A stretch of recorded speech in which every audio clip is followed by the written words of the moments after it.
Viewers அனைவருக்கும் வணக்கம். இது நம்ம சேனல் க்ரோ எக்ஸ்பர்ட். இந்த வீடியோவில் நம்ம என்ன பார்க்க போகிறோம் அப்படின்னா, 3 ஜெயிண்ட்டு ஆன ஸ்டாக்கை தான் பார்க்க போகிறோம். ப்ரூட்டலான இயர் இந்த வருஷம். போட்டு பொலன்னு பொழந்துட்டே இருக்காங்க. கண்டினியூஸாக 3 ஸ்டாக் விழுந்துட்டே இருக்கு. HDFC பேங்க்கு, Tata motors passenger vehicle, ITC இந்த 3மே கண்டினியூஸாக கண்ணா பின்னான்னு கடந்த 2 மாதம் விழுந்துட்டே இருக்கு. இது எப்போ ரெக்கவர் ஆகும்? இதில் இந்த ஸ்டாக் வாங்காத ஆளே இருந்திருக்க மாட்டீங்க. ஏன் விழுகுது? இன்னும் எவ்வளோ தூரம் கீழ போகும்? எப்போ ரெக்கவர் ஆகும்? அனலிஸ்ட்டோட ப்ரெடிக்ஷன் என்ன? நம்மளோட பாயிண்ட் ஆஃப் வியூ என்னங்கிறத இந்த வீடியோல டீட்டெயிலா பார்க்க போறோம். ஸோ இந்த வீடியோ ஃபுல்லா ஸ்கிப் பண்ணாம பாருங்க. நெறையா ஸ்பெசிஃபிக்கா பெக்யூலியரான இன்சைட்ஸ் பத்தி பேச போறோம். ஓவரால் HDFC பேங்க்கு அதோட 52 வீக் ஹைல இருந்து 29% விழுந்திருக்கு. டாடா மோட்டார்ஸ் பேசஞ்சர் வெஹிக்கிள் மட்டும் 29% விழுந்திருக்கு. ஐடிசி 37% விழுந்திருக்கு. ஒவ்வொன்னையும் டீட்டெயிலா நம்ம அனலைஸ் பண்ணி பார்க்க போறோம். ஸோ இதுக்கு பின்னாடி முக்கியமான சில ரீசன்ஸ் இருக்கு. ஒரு கம்பெனி என்னடான்னா, லா ஓவரால் பாலிசி மாறுறதுனால அடி வாங்கியிருக்கு.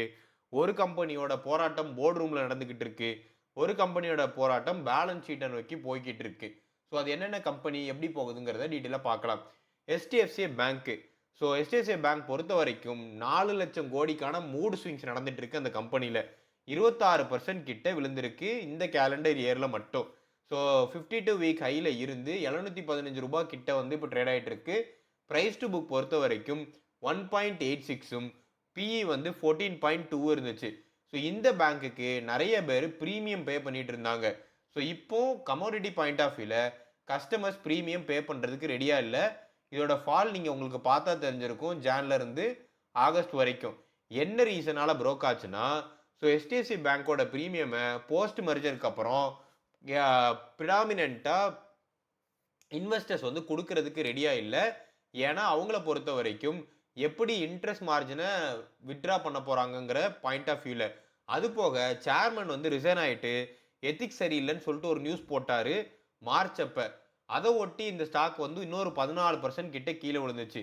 அதுக்கப்புறம் இவங்களே இன்டர்னல் ஆடிட் நடத்துகிறோம், வெளியிருந்து கூட்டிகிட்டு ஆடிட் நடத்துகிறோம்னு சொல்லிட்டு சிஇஓ சிஎஃப்ஓ மேலே ஒரு 1 லட்ச ரூபா ஃபைனை போட்டுட்டு மேஜராக எந்த ஒரு இஷ்யூ இல்லைன்னு ஒரு அனௌன்ஸ்மெண்ட் வந்துச்சு.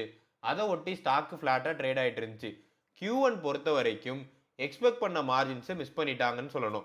Q1 ப்ராஃபிட்டாக இருந்துச்சான்னு கேட்டால் ப்ராஃபிட்டாக தான் இருந்துச்சு.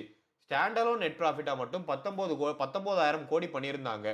ஸோ எஸ்டிமேட் பண்ணது 19,332, வெறும் 19,060 கோடி பண்ண ரீசன்னால சின்ன கேப் இருக்குன்னு போட்டு பொலன்னு பொழந்துட்டாங்க. ஆனால் முக்கியமான நம்பர் எங்கே மிஸ் ஆச்சுன்னா, நெட் இன்ட்ரெஸ்ட் மார்ஜின். பேங்கிங் ஸ்டாக்ஸுக்கு ரொம்ப ப்ரிடாமினண்ட்டாக உள்ள நம்பரான நெட் இன்ட்ரெஸ்ட் மார்ஜின் 0.12% கிட்ட டவுன் ஆன ரீசனால ஸ்டாக்கை போட்டு அடிச்சுட்டாங்க. ஸோ இந்த ஸ்டாக் மெர்ஜருக்கு முன்னாடி இதோட பேங்கிங் செக்மெண்ட்டோட மார்ஜின் மட்டும் 4% கிட்ட இருந்துச்சு ரஃபா. பட் இதோட மற்ற ஆஸ்பெக்ட்ஸ் எடுத்துட்டு மெர்ஜ் பண்ண உடனே அது ஒரு 2.25% இருந்துச்சு. எல்லாம் சேர்ந்து ஆவரேஜ் அவுட்டா 3.26%ல இருக்கு. இது ஒரு ஃப்ரெஷ்ஷான 52 வீக் லோவை தொற்றுச்சு ஆகஸ்ட் மாசத்துல மட்டும். இது ஸ்டில் ஒர்க் அவுட் ஆகுதா இல்லையான்னு பார்த்தீங்க அப்படின்னா, இதோட கிராஸ் ஆன growth மட்டும் 15.4% இருக்கு. கிராஸ் என்பிஏ மட்டும் 1.17% இருக்கு. ரிட்டர்ன் ஆன் அசெட்ஸ் 1.85 இருக்கு. நெட் இன்ட்ரெஸ்ட் மார்ஜின் மட்டும்தான் இப்போதைக்கு ப்ரெஷர்ல இருக்கு. இதோட பாரோயிங் அதாவது லோன் growth எக்ஸ்பென்ஷன் மட்டும் 40,000 கோடியிலிருந்து 50,000 கோடி வரைக்கும் நெக்ஸ்ட் 2 இயர்ஸ்ல growthக்கான பொட்டன்ஷியல் இருக்கு. ஆப்ரேட்டிங் லிவரேஜா லோன் புக் மட்டும் 15% கிட்ட க்ரோ ஆயிட்டு வருது. லீடர்ஷிப் கிளாரிட்டி இப்போ வந்திருக்கு. வேல்யூவேஷன் ஃப்ளோர் பொறுத்த வரைக்கும் அருமையான பிரைஸ்ல இருக்கு. பட் என்ன வேர்ஸ்டா போகிறதுக்கான பாசிபிலிட்டி இருக்குன்னா, ROI பிலோ 14% இருக்கு. அதை நம்ம பார்க்கணும். எஃப்ஐஎஸ் ஹெவியா ஓன் பண்றாங்க இந்த பேங்க்ல. ஸோ எப்போ வேணாலும் ஏடிஎம்ல காசு எடுக்கிற மாதிரி எடுத்துட்டு போயிட்டானா கதை கந்தலாயிரும். டெபாசிட் க்ரோத் பொறுத்த வரைக்கும் கொஞ்சம் லேகிங்கா இருக்கு லோன் க்ரோத்துக்கு கம்பேர் பண்ணும்போது. இந்த எல்லா ஆஸ்பெக்ட்ஸை எடுத்து பார்க்கும்போது அனலிஸ்ட் இதுக்கு கொடுக்குற ப்ரெடிக்ஷன் 1,100 ரூபாய் ஆன வெரி பாசிட்டிவ் நோட்டும் அண்ட் 940 ரூபாய் ஆன நெகட்டிவ் நோட்டும். அது ரெண்டுமே இப்போ இருக்கிற ப்ரைஸ் பாயிண்டோட ஜாஸ்தியாக தான் இருக்கு. ஸோ அனலிஸ்ட் எல்லாருமே இதுக்கு ஒரு பாசிட்டிவான ரெக்கவரி கொடுத்துருக்காங்க. ரெக்கவரி சைக்கிள் பொறுத்த வரைக்கும் இன்னும் 2-3 குவார்ட்டருக்கு நெட் இன்ட்ரெஸ்ட் மார்ஜினோட க்ரோத் எப்படி இருக்குங்கிறத பேஸ் பண்ணி தான் புல்லிஷ் பாத் எடுக்குமாங்கிறது நமக்கு தெரியும். இது ஸ்லோவா ப்ராக்ரஸ் ஆனால் கூட 12 மாசத்துல இருந்து 18 மாசத்துக்குள்ள ரீக்ளைம் ஆகி இந்த பொசிஷனை போறதுக்கான வாய்ப்பு இருக்கு. வெர்ஸ்ட் இன் கேஸ்ல இன்கேஸ் மார்ஜின் ஸ்லிப் ஆச்சுன்னா இதோட ரெக்கவரி ஃபினான்ஷியல் இயர் 28 தாண்டி போகிறதுக்கான வாய்ப்புகள் ஜாஸ்தியா இருக்கு. என்ன பொறுத்த வரைக்கும் இப்ப இருக்கிற பாயிண்ட் ஆஃப் வியூல இந்த ஸ்டாக்கை கன்சிடர் பண்றது ஒரு அருமையான முடிவாக இருக்கும். டாடா மோட்டார்ஸ் பேசஞ்சர் வெஹிக்கிள் அடுத்து நம்ம பார்க்க போறது. டாடா மோட்டார்ஸ் பேசஞ்சர் வெஹிக்கிள் பொறுத்த வரைக்கும் இதை வந்து ரெண்டா டீமர்ஜர் பண்ணாங்க. ஸோ பேசஞ்சர் வெஹிக்கிள் கமர்ஷியல் வெஹிக்கிள்னு சொல்லிட்டு டீமர்ஜருக்கு அப்புறம் அக்டோபர் 2025 டீமர்ஜருக்கு அப்புறம் பேசஞ்சர் வெஹிக்கிள் கீழே எலக்ட்ரிக் மொபிலிட்டி, டாடா மோட்டார்ஸோட எஸ்யூவி, லான்ஸ்ரோ ஜேஎல்ஆரும் உள்ள வந்துருச்சு. ஸோ ப்ரிடாமினண்டா நீங்க இதோட செக்மெண்ட் எடுத்து பார்த்தீங்கன்னா 80% ஆஃப் இயர் ப்ராஃபிட் இது எல்லாமே ஜேஎல்ஆரை பேஸ் பண்ணியும் 20% தான் அதர் செக்மெண்ட்டை பேஸ் பண்ணி இருக்கு. ஸோ இந்தியா ரெவன்யூ க்ரோத் பொறுத்த வரைக்கும் 65% கிட்ட க்ரோத் காட்டியிருக்காங்க Q1ல. ஜேஎல்ஆரோட ஹோல்சேல் வால்யூம் மட்டும் -9.2%. அதை நெட் ப்ராஃபிட்டா கன்சாலிடேட் பண்ணி பார்த்ததுல -80%. இதுல இருந்து என்ன தெரியுதுன்னா இந்தியாவோட பிசினஸ் க்ரோத் 65% பண்ணியும் ஜேஎல்ஆரால ஒழுங்கா பண்ண முடியலன்னா 80% கிட்ட இங்க ப்ராஃபிட் அடி வாங்குது. பிரைஸ் டு புக் பொறுத்த வரைக்கும் அட்ராக்டிவான பிரைஸ் 1.05. எந்த ஒரு சந்தேகமும் இல்லை. இது இதோட 52 வீக் ஹைல இருந்து கீழே விழுந்து 318 ரூபாய் கிட்ட ட்ரேட் ஆயிட்டு இருக்கு. ஸோ ஆனால் ஒரு பாசிட்டிவான நியூஸாக நான் பார்க்கறது Q3 ஃபினான்ஷியல் இயர் 2026ல நெகட்டிவ்ல இருந்து இப்போ பாசிட்டிவ் மேக் பண்ணியிருக்காங்க. Q1 வந்து Q4 ஃபினான்ஷியல் இயர் 2026ஓட கம்மி. ஸோ ப்ரிடாமினண்டாக இது டீமர்ஜர் எஃபெக்ட்டுங்கிறதுனால இப்போதைக்கு எக்ஸாக்ட் நம்பர்ஸ் எடுத்து நம்மளால பண்ண முடியாது. என்ன ரீசனால இது ப்ரோக் ஆயிடுச்சுன்னா ஜேஆரோட ஓன் மார்ஜின்ஸ் அடி வாங்குறது இதோட ஓவரால் ப்ராஃபிட்டை வந்து தின்றுது. யூஎஸ்ல டாரிஃப் ப்ரெஷரும் கண்ணாப்பினான் இருக்கு. டிசம்பர் குவார்டர் ஸ்விங்குக்கு அப்புறம் ஹெவி லாஸ் நடந்திருக்கு.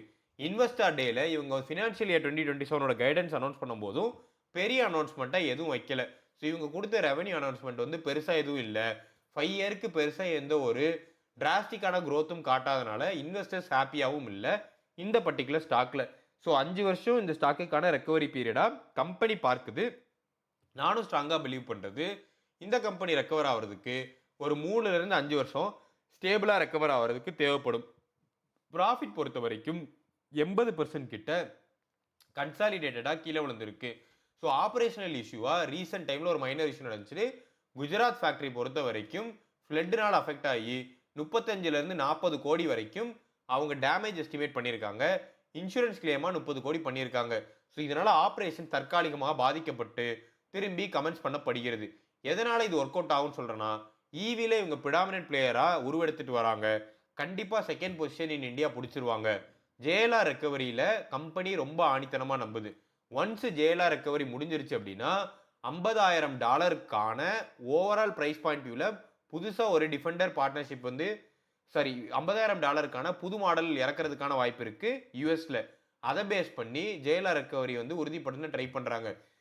அண்ட் யூஎஸ்ல ஸ்டெலண்டஸ்ங்கிற ஒரு பெரிய கம்பெனியோட பார்ட்னர்ஷிப் வச்சு எப்படி ஜேஎல்ஆர் க்ரோ பண்ணலாம் அப்படிங்கிற ஒரு ஆஸ்பெக்டும் பார்க்குறாங்க. ஸோ ஓவரால் பாயிண்ட் ஆஃப் வியூவில் டாடா மோட்டார்ஸ் பேசஞ்சர் வெஹிக்கிள் அடுத்தடுத்து நிறைய கால்குலேட்டட் ரிஸ்க் எடுத்துட்டு வந்து கம்பெனியோட ரெக்கவரி பாதையை நோக்கி போயிட்டு இருக்காங்க. வெறும் ஜூலை மாதம் மட்டும் 63,760 வண்டி கிட்ட வித்திருக்காங்க. ஜேஎல்ஆரோட 5 இயர் இன்வெஸ்ட்மெண்ட் கமிட்மெண்ட்டாக $18 பில்லியன் கிட்ட பிளானும் இருக்கு.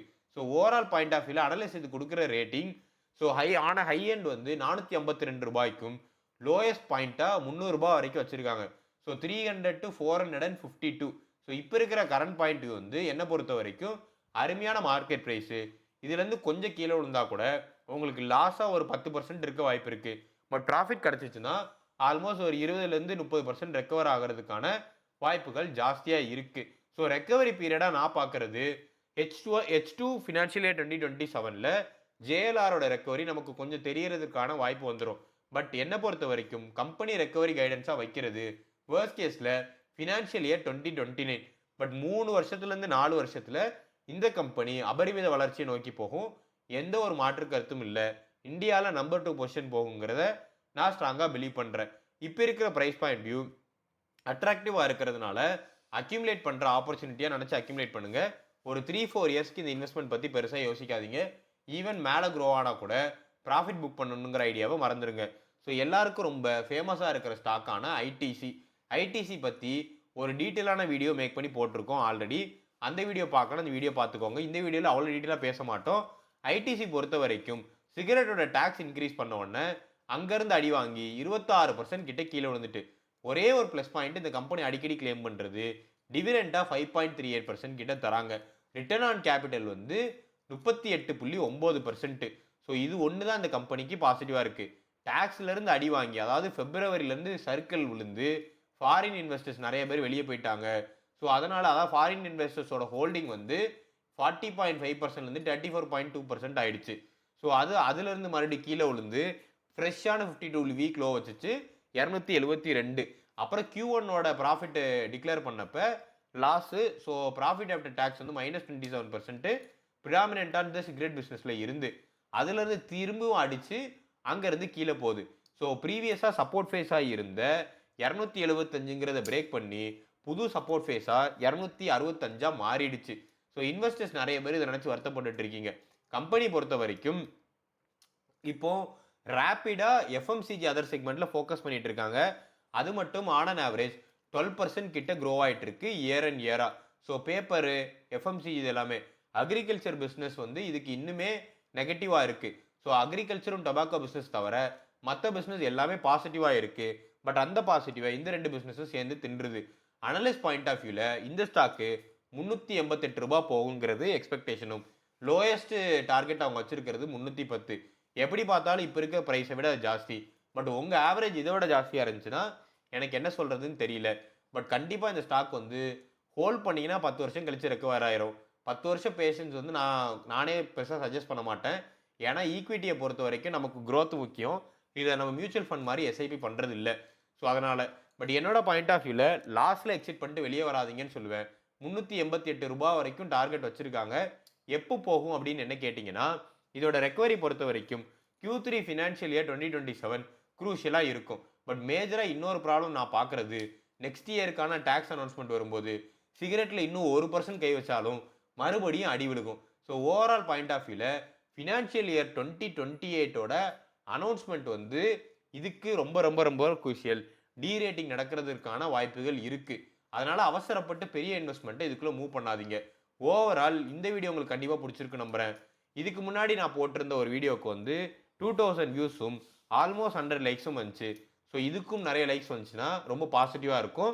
வீடியோ லைக் பண்ணிடுங்க. இது வரைக்கும் நம்ம சேனல் சப்ஸ்கிரைப் பண்ணலாம் மறக்காமல் சப்ஸ்கிரைப் பண்ணிடுங்க. உங்களோட இன்வெஸ்டிங் ஃப்ரெண்ட்ஸுக்கு ஷேர் பண்ணுங்கள். ஸ்பெசிஃபிக்காக உங்களுக்கு ஏதாவது கமெண்ட் இருந்தால் கமெண்ட் பண்ணுங்கள். தேங்க்ஸ் ஃபார் வாட்சிங்.